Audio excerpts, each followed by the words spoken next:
Silver spots on roses and bushes. Silver flecks on the leaves of your roses and other shrubs, aside from marring the beauty of your landscape, indicate a possible pest problem with spider mites.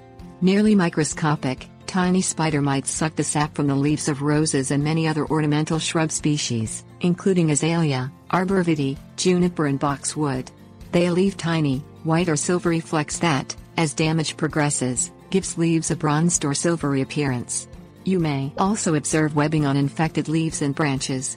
Infected leaves may eventually yellow and die, and severe infestations can cause dieback of branches and, eventually, death of the shrub. Controlling spider mites involves progressing through control measures with an emphasis on using chemicals as a last resort. Things you'll need: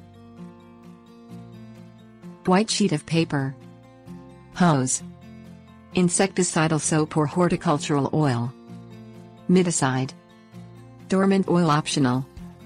Confirm the presence of spider mites by holding a white piece of paper under an infected leaf and tapping the leaf to dislodge the mites onto the paper. You may be able to see the tiny mites on the paper, or rubbing your hand across the paper will produce a red streak. Spray plants with a strong jet of water from a hose upon first detecting spots on the foliage. Aim for the undersides of the leaves where spider mites tend to gather. This dislodges adult mites, their webs and eggs. Continue spraying every few days until mite populations are under control. Water plants thoroughly prior to applying horticultural oils or insecticidal soaps, low-risk pesticides derived from natural ingredients that can control spider mites. Spray the foliage of infected shrubs with insecticidal soap. Insecticidal soaps can harm certain plant species, so check the label carefully for restrictions before spraying. If in doubt, test the product on a single leaf 2 days before treating the entire plant.